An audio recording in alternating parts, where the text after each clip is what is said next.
welcome to another fantastic edition of the Cybersecurity Matters podcast.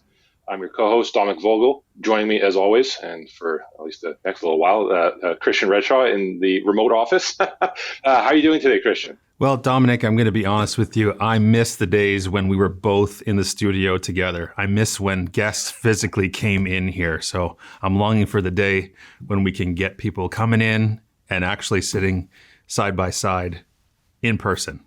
Well, today we have representing Portland, Oregon, Kasey Jones. Now, Kasey Jones is a personal branding expert, and I know that you're a big fan of her, and I am becoming quickly a fan of hers as well. Awesome. Yeah, she's a fantastic human being. Really looking forward to this amazing conversation. So we'll take a pause here. We'll bring Kasey in, and we'll chat with her momentarily. Let's do it. Kasey Jones, welcome to Cybersecurity Matters. Awesome to have you. Awesome to be here. Thank you. So you are in Portland, Oregon, am I right? You are absolutely correct. That's awesome. I love Oregon. We took a lot of family vacations there as kids. Portland Really? is nice. Oregon coast, Cannon Beach, all those sweet places there. You live in a beautiful part of the world. Yeah, I feel very lucky. It's funny.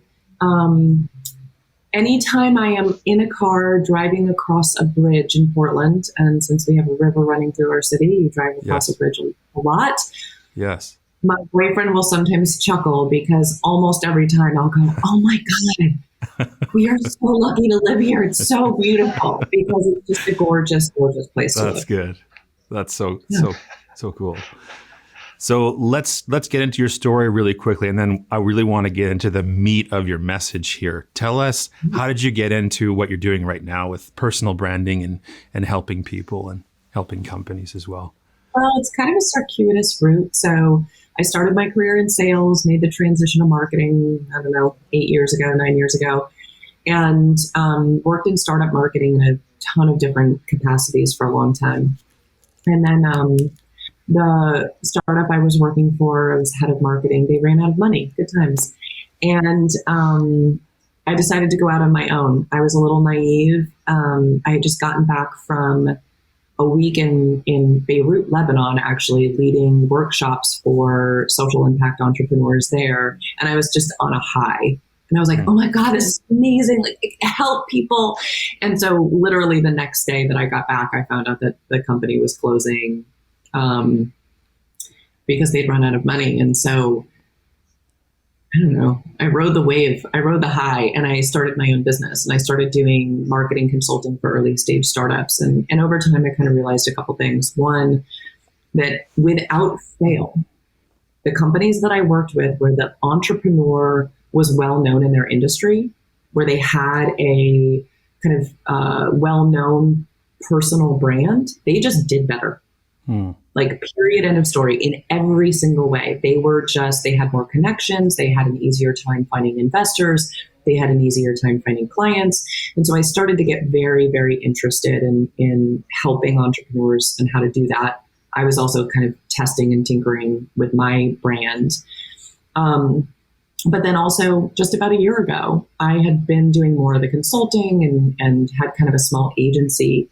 And I realized I hated it. I love working one-on-one or in small groups with entrepreneurs or business professionals. I don't like doing things for people. They don't appreciate it in the same way. It doesn't get adopted into their business in the same way. It doesn't have the same impact. And if we're doing that for a while, I get bored and I'm not that good at it after a while. And so I decided I wanted to make the shift to coaching entrepreneurs and helping them learn how to kind of get to that next level rather than trying to do it for them. Awesome. You know, I got to admit, I've seen some of your videos, and then I love them so much, I just kept watching one after the other as you serve them up on your website. And I know Dominic is a big fan of your content and is putting it into action. I found out about you through him. One of the many things that you said that stuck out to me is when you see business problems, it's a reflection of internal problems within the person. And I just thought that hit me as true right away, and also very helpful because you can see the business that we're helping, or even in our company as well. We got to look inside of us for the root of the problem. Can you expand on that a little bit? Yeah. So this is the thing that's amazing about being an entrepreneur. It's the plus and the minus, right? Everything, the greatest advantage is also the greatest weakness. Is the thing that's incredible about being an entrepreneur is everything is personal, right? Like we get to choose what, the clients we work with, we get to just, we decide the path, all of these things. Everything is much more tied to kind of who we are, what we want, and our goals and our vision. And that's amazing. Mm-hmm. But it also makes things hard. And so I learned this for myself in every conversation I started to have with clients I was working with and friends. The struggles we have, usually the thing that is holding your business back isn't the strategy or the tactic. I mean, that'll help you grow. But as far as things that are like actual blockers to grow, it's usually personal things that we haven't unpacked. So I'll give you an example. I'm terrible at asking for help. Like it won't even occur to me that I should think about it. I'm good at asking for help if I have a very specific thing that I need help with. But how often do we even have that? When I'm in that oh gosh, I'm not really sure what to do, or I'm working through things, it will not even occur to me to get someone on the phone and talk through it with them. And that has held me back in a million different ways. Mm-hmm. And so I'm starting to learn, and that's stuff that I learned as a child, right? And I'm starting to learn that if I can start to unpack that and get better at asking for help and being more sort of open to those things in my personal life, it will bleed into my professional life, and that'll help me get to that next level. And so sometimes the best thing we can do for our business is frankly go to therapy and start to figure out, what are the things that we're kind of holding on to, or the sort of conditions that have been kind of bred into us that don't really serve us, and how do we start to kind of peel those back so that we can become the person that we were meant to be, or that we dream of being. So I love that, and the Kasey, the conversation you and I have had before have always been just so enlightening, and we're just really grateful for you being on the podcast. And one of the things that I wanted to ask you about that I don't think we've actually really talked about too much, but you mentioned it there about blockers, things holding back people from reaching their full potential.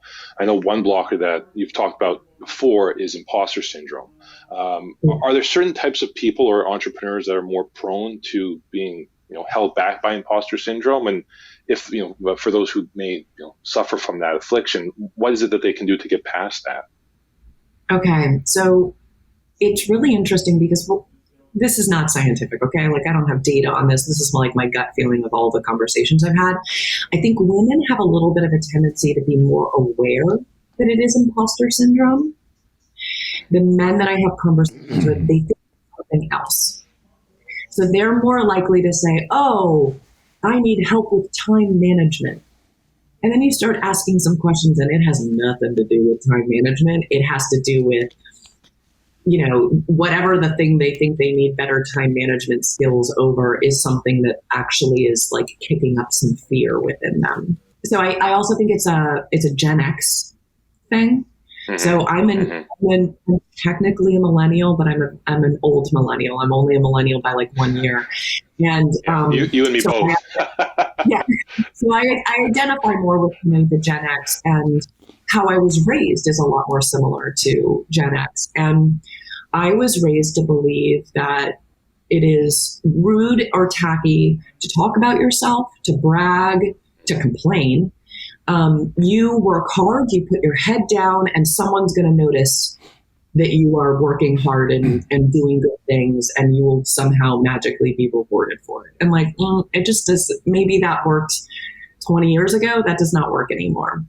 And so a lot of the people that I talk to, it's that they were brought up to believe that it's inappropriate or rude or tacky, or that you're selfish if you put yourself out there in that way. And so one of the things that I talk about with the clients I work with is that you've got to take a step back and think about why you put yourself out there. What is at stake? I say this all the time. Okay, so the number one thing people say as like an objection when they're like, when they're explaining why they haven't sort of invested in personal brand is they'll say, well, I don't like to brag. And I'll always say, okay, I totally get that. I understand that. And I will say, okay, now there's probably a couple of thought leaders or sort of influencers in your industry that you really respect and admire, and you probably follow them on social media. And they're always like, oh yeah, absolutely. I say, okay, well, think about the stuff they put out there. Do they ever brag? And there's always this, like, you see the wheels turning and they'll be like, oh, no, they don't. And you're like, yeah, no, they don't. They share. Okay, they share things they've learned. They share things that they're working on. They share ideas that they have. They share failures and what they've learned from them. They share experiences, and sometimes they will share wins and accomplishments. But most of the time, and it's sharing, it's not bragging, right? And most of the time, it's totally different stuff. And so that mindset switch, I think, is very, very helpful. But then the other thing I always encourage them to think about is, like, do they think they could have a greater impact on the community or the people that they serve if more people knew about the work that they did? And there is never a time where someone will say, oh no, it's great that I operate in obscurity and no one has any clue how I deliver value. And so when they start to realize that I can have a greater impact, I can do more good, I can make a bigger difference, I can help more people, if I am willing to put myself out there and kind of raise my platform, it changes the game completely, because then they start to realize it is not a selfish enterprise. It is a purpose-driven enterprise.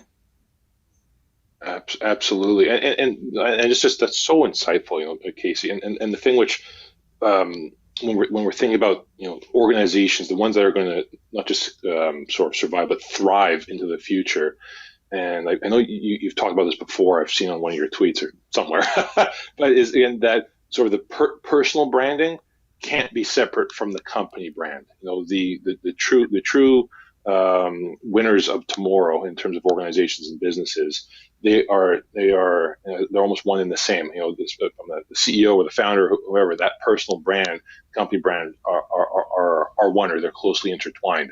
You can't just say, oh, I'm just going to focus on the company brand and not have a strong personal brand. Those organizations aren't going to succeed in the long run. Would that be correct to say? Yeah, and I'd also say you're wasting a ton of time if you're focusing on the company brand, because people don't follow company brands. Mm-hmm. We used to. 10 years ago, 8 years ago, maybe even 5 years ago, people followed brands on social media. They don't anymore. On occasion, but like not really. People follow people. It's a little bit of a harsh reality if you haven't really thought about it, but the company isn't unique. I don't care what you do or what you sell. There's probably dozens, hundreds, maybe thousands, maybe millions of other people or companies that provide the exact same results. Mm-hmm.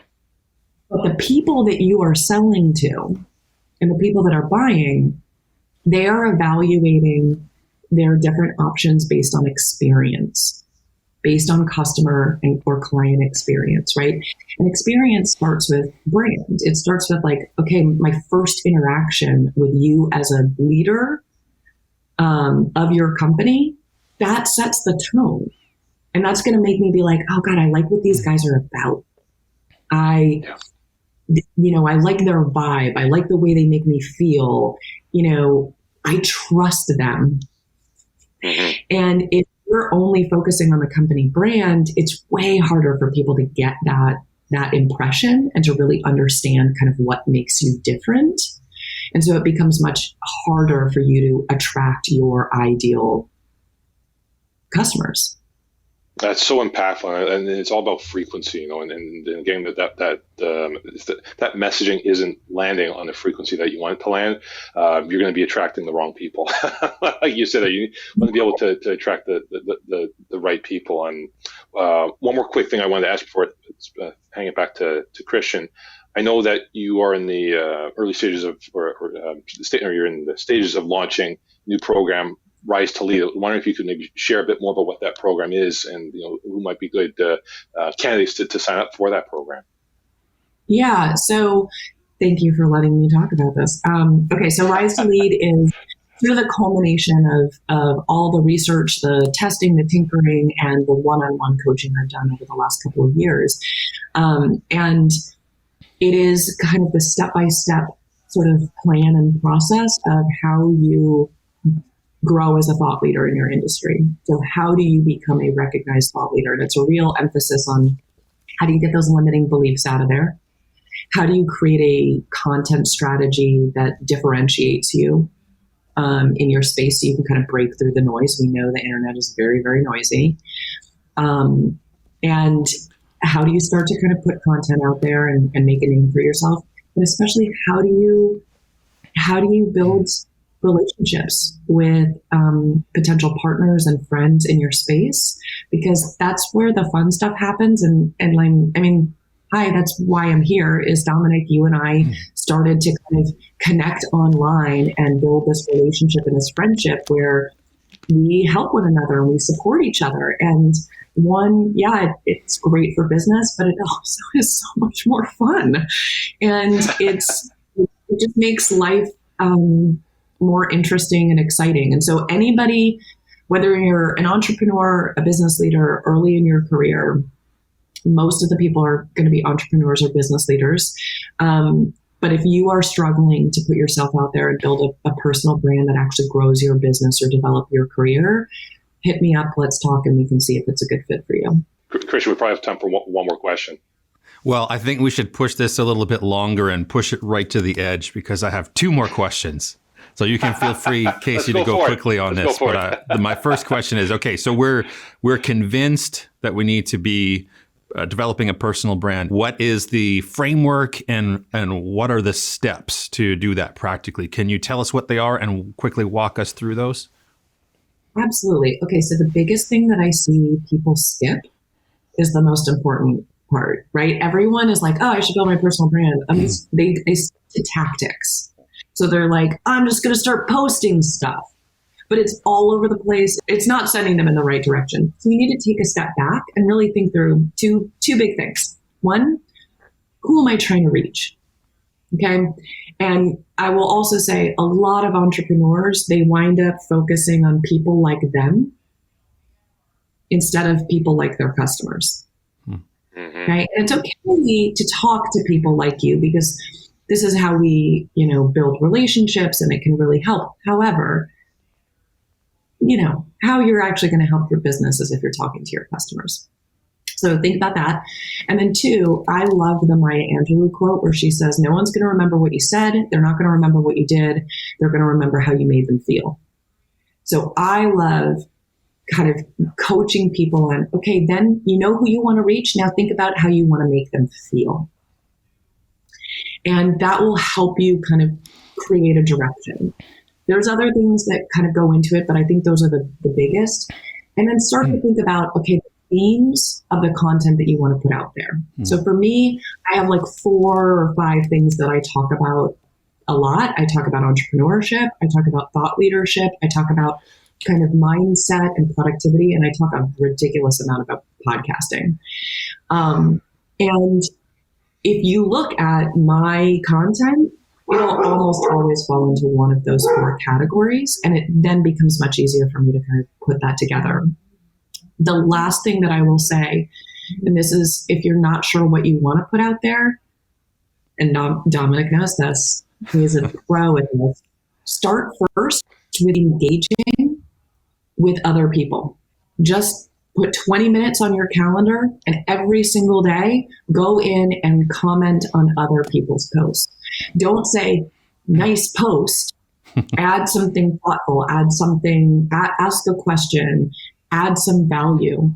But doing that, that's really how like Dominic and I wound up becoming friends, is he started commenting on my stuff. And I was like, who the hell is this guy? And then I was like, oh, he's awesome. And we became friends. And like, it's crazy how many times you can make actual real friends by doing this. That's awesome. Thank you so much for walking us through that. Yeah. See, I went from being mildly annoying to being Kasey's friend. That was all part of the strategy. All right. But it's true. I think that's something people don't realize, is that you can make real friendships and relationships out of this. And the point isn't to get likes. The point is to build relationships. And it's incredible how it happens. Yeah, amen. Absolutely, and I would absolutely second that. And that strategy, like you're saying there, even if you don't want to create content, take the time to just, even if it's a 10, 15 minutes a day, to engage with other people's content, whether it be other thought leaders or people that you want to get on their radar. An important thing that I would add to that is do it consistently. Don't just do it once or twice and expect that person to, reciprocate. You have to do so consistently over weeks and months. But I love that advice. And something I've been saying a lot lately is consistency beats luck every single time. And you might just have a stroke of luck and have a post go viral or something like that. That stuff doesn't last. Consistency, small incremental kind of wins and progress, that's gonna win at the end of the day. Absolutely. Like Andy Warhol said, we all have our 15 seconds of fame, but if you want it to last, you got to be consistent. Okay, so last question, and this is the one that I've been most excited to ask you. Podcast guests. You're our podcast guest today, right? It's a great strategy that you highlight, and I watched a video where you walked us through what you should do as a podcast guest to create content. So would you indulge us, drop some value here, and tell us what those steps are? I know a lot of our guests, some of them do some of these things, some of them don't do any at all. So we would like to make this like a standard procedure for our podcast. Oh, yeah. Okay. So the first thing that I recommend that all podcast guests do is write a blog post. You can put it on your website. So, and it doesn't have to you don't actually really have to write anything. Really what it is you make a blog post, but it's a little intro to the interview that you did, and then you embed the video or the audio for it. So that then later on, when you go and promote what you did, you can have links that go back to your website, and the podcast host is still going to get listens from that. They're still going to get downloads from that, but you're going to get traffic to your website. And it also means that then when potential clients go to your website and they're checking you out, they can see that you've done all of these interviews on really, really cool shows. And they're like, oh, they're kind of a big deal. But the next thing is slice and dice it. Okay. Break it up into a million different things. So you can pull out a really awesome quote that you dropped. I struggle with this because I talk in run-on sentences. So, but what I never do this myself, but I coach clients on doing is, if you know what the topic is going to be, come up with a really smart quotable quote before the interview, write it on a Post-it, stick it on your laptop so that when you're in the conversation, you can read your little quotable quote and just drop it in at the right time. And so now you've got this quotable quote, and you can make social images, social media content where you got those, where you've got that quote and back to the post itself, to the interview itself. And there's a million other ways that you create this content, but the key is turn that one thing into as many pieces of other content and actually put it out there, because this is a huge missed opportunity that most podcast guests don't seize in promoting their own participation on all of these different interviews. Add in there is something that I caught you saying about connecting with the other guests on the podcast as well. Not that you want to tag all 200 of them, but maybe pick a small handful. Oh yeah. And you've got this immediate in with all of the past guests where it's hey, we have this kind of shared experience. Yes. And it's a great way if a host is someone where you just want to know them, you've got the perfect opportunity. And so, you can post that and be hey, I'm so honored to be in the league with all of these amazing people and tag a couple of those hosts, and it's a great or guests, and it's a great way to kind of start a conversation with all those people. Kasey, awesome. This has been an absolutely amazing conversation. You delivered as promised. So, in fact, this was so good that we went over our usual 20-minute sort of limit here. So this was such an amazingly engaging conversation. Christian and I are just so grateful to you for taking time of your day to join us on the podcast. We really, really appreciate it. You invited me, and it's so good to finally be now making friends with Christian. So now I'm just, I don't know, I'm part of the family, and it feels good. I'm excited. Yes. Well, we're all in the Pacific Northwest, so we're all part of the family.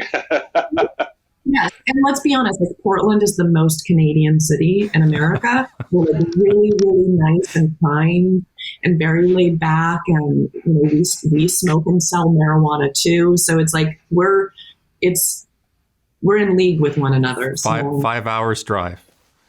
Yeah, exactly. Or taking the train, the beautiful Cascade Amtrak train, which I love. It's my favorite way to go to Seattle. So I need to just not get off in Seattle and stay. Bring your passport. When you let us in, eventually. Yes. Just give me a while. Let's do this. For sure. We'll aim for the summer. But Kasey, thank you again so much. Have a fantastic rest of your day. Thank you so much. Thank you, Kasey. Thank you so much. Well, that was a fantastic conversation. I mean, Kasey is just so full of knowledge and insight and wisdom. I thoroughly enjoyed every minute of that conversation. Really interested to know what some of your key takeaways were, Christian. Yeah, for sure. I know that you are a big fan of hers, and I've recently become a big fan myself. Very actionable takeaways, not only just for the content that you want to put out to try to get develop a personal brand, but the idea of thinking on the other side of the equation of engaging with other people's content and building relationships with people virtually through platforms like Facebook and Instagram and LinkedIn. And I think LinkedIn is a real hot spot for business to business, person to person communication. Absolutely, and the thing I love learning more about what she was saying about the program that she created, the Rise to Lead, to be able to help entrepreneurs, many of which may be suffering from imposter syndrome or lack of confidence, to be able to help unleash their full potential on the entrepreneurial world. So she shared a lot of interesting insights and wisdom, and very grateful to my friend Kasey for taking time to join us today. And of course, we want to extend a special thanks to our loyal listeners and viewers for taking time out of their busy schedule to join us on the podcast. As always, please be sure to check out previous episodes and other podcasts under the Conversations That Matter banner. Those can all be found on the Conversations That Matter YouTube page. As always, be well, be safe, be awesome, and we'll catch you next time on the Cybersecurity Matters podcast.